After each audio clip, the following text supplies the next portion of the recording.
So today we're looking at algebraic problems. Module is called algebraic word problems, and there's supposed to be an arrow right there. It's kind of going on. So basically being able to convert between math and English and being able to write sentences as a algebraic expression. All right, so it just says here, the language of mathematics is similar to any other language, complete with nouns, verbs, adjectives, adverbs, phrases, sentences, and grammar. So a mathematical phrase or word problem, it can be translated into an algebraic equation, and then we can solve it mathematically. So what we'll look at first are just some common words, some common mathematical phrases.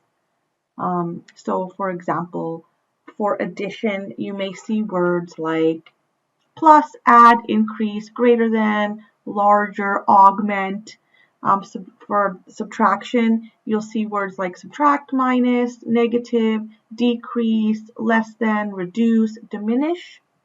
To times or to multiply, it can be times. It might be of, it might be multiply. Another one could be product, like find the product. That means to multiply as well. To divide, you'd see words like divided, goes into, a certain number of parts. Another word you might see is each. Each is another one for division.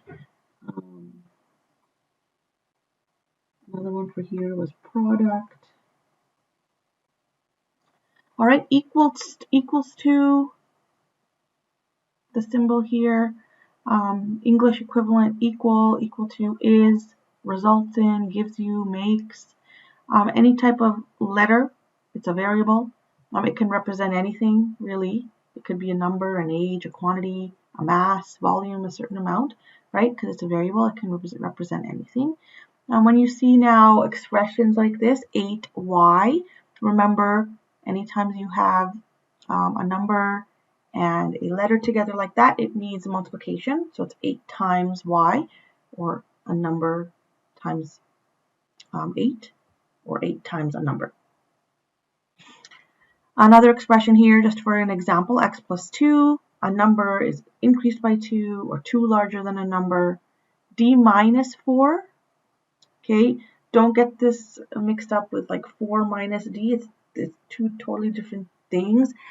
D minus 4, it means a number is being decreased by 4, or 4 less than a number, or a number is being reduced by 4. And that can continue now where we have an expression, but now we have an equation being equal to something else. So 5 times a number plus 3 equals 12 would be an example. X times x, which is also x squared. It's a number times itself, or it's a number squared. And it can also be an inequality. So for example, a number, or 3 is being subtracted from a number, or a number reduced by 3, and the difference is less than 4. So shown as that equation. All right, so here we were just translating each English phrase into an algebraic expression. So if a number of coins is tripled, that would be 3x. 6 times a number diminished by 7, 6x minus 7. A distance plus half the distance, so it would be x plus half x. Written either way like this, x plus half x, or x plus x divided by 2. And then a certain number is cubed, and the result is multiplied by 6. So we could use brackets, x cubed is multiplied by 6, but you don't have to. You could just write it as 6x cubed here. All right, so we're looking at, again, translating. We have the English sentences. We're going to put it into an algebraic equation.